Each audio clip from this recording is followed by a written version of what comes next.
केंद्र सरकारच्या अमेरिका देशासोबतच्या प्रस्तावित मुक्त व्यापार कराराविरोधात देशभरातील शेतकरी संघटनांमध्ये तीव्र संताप उसळलाय। या प्रस्तावित करारावर रणनीती आखण्यासाठी चंदीगड येथील पंजाब किसान भवन मध्ये देशातील 114 शेतकरी व मजूर संघटनांची एक अत्यंत महत्त्वाची आणि तातडीची बैठक पार पडली।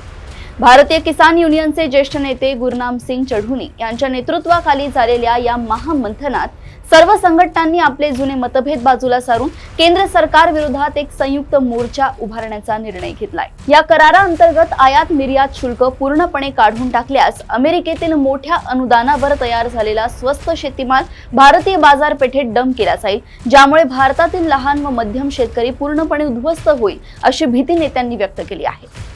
या ऐतिहासिक बैठकीत महाराष्ट्रातील प्रसिद्ध शेतकरी नेते आणि दैनिक देशोन्नतीचे मुख्य संपादक लोकनायक प्रकाश पोहरे यांनी सक्रिय सहभाग नोंदवत शेतकऱ्यांची बाजू भक्कमपणे मांडली। सामाजिक विषयांवर नेहमीच आक्रमक भूमिका घेणारे आणि शेतकऱ्यांच्या पाठीशी खंबीरपणे उभे राहणारे प्रकाश पोहरे यांनी यापूर्वी 2008च्या ऐतिहासिक 71,000 कोटी रुपयांच्या देशव्यापी शेतकरी कर्जमाफी योजनेमध्ये अतिशय महत्त्वाची आणि निर्णायक भूमिका बजावली होती। आता पुन्हा एकदा देशातील अन्नदात्यावर होणारा अन्याय पाहून त्यांनी या प्रस्तावित कराराविरोधात आवाज उठवला आहे।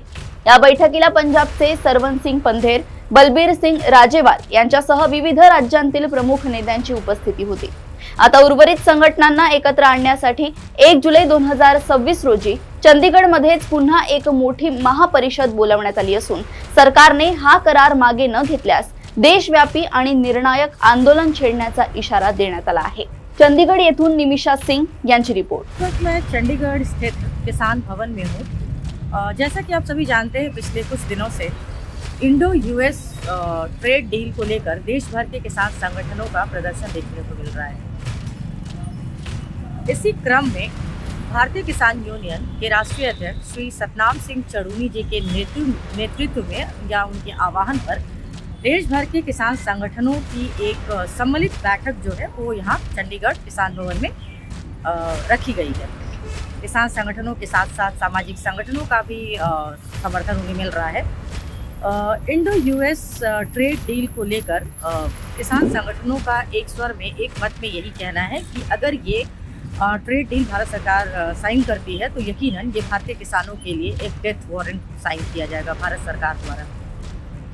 बीते सालों में हमने दिल्ली एनसीआर बॉर्डर्स पर किसान आंदोलन देखा है और भारत सरकार को मजबूर होते देखा है, 3 काले कानून वापस लेते देखा है और शायद इसी क्रम में एक व्यापक आंदोलन की शुरुआत करने की तैयारी की जा रही है यदि भारत सरकार इंडो यूएस ट्रेड डील को साइन करती है तो।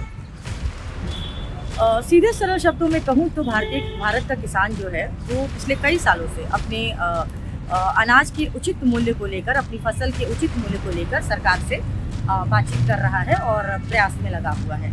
ऐसे समय में इंडो यूएस ट्रेड डील अगर भारत सरकार द्वारा इस पर हस्ताक्षर किया जाता है तो यकीनन भारतीय बाजार पूरी तरह से खुल जाएंगे विदेशी कृषि उत्पादों के लिए, वो भी सस्ते मूल्य पर। तो सस्ते मूल्य पर अगर विदेशी कृषि उत्पाद बाजार में, हमारे भारतीय बाजार में उपलब्ध होगा तो फिर हमारे किसान भाइयों द्वारा जो अनाज मंडी में होगी या उपजाई हुई अनाज जो मंडी में आएगी उसका क्या मूल्य रह जाएगा। स्वाभाविक है, सस्ता उपभोक्ता सस्ते कृषि उत्पाद को ही लेना पसंद करेगा तो समस्याएं और भी गंभीर हो जाएगी। हालांकि समस्या अभी भी किसानों के लिए काफ़ी गंभीर है और यदि ये समझौता हस्ताक्षर होता है इस समझौते पे तो यकीनन भारत सरकार द्वारा प्रायोजित सर्जिकल स्ट्राइक होगी भारत के किसानों के लिए।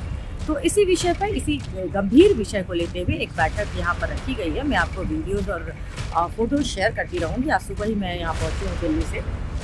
देश भर के किसान संगठन, गुरनाम सिंह चढूनी जी के बारे में एक बात आपको बताना चाहूँगी। जो बीते साल कुछ साल पहले जो किसान आंदोलन दिल्ली एनसीआर बॉर्डर्स पर जो चक्का जाम किया गया था और 1 साल तक तकरीबन वो आंदोलन चला था संयुक्त किसान मोर्चा के तत्वाधान में, उसमें सतनाम सिंह चढूनी जी का एक बहुत ही विशेष रोल था एक वरिष्ठ नेता के रूप में।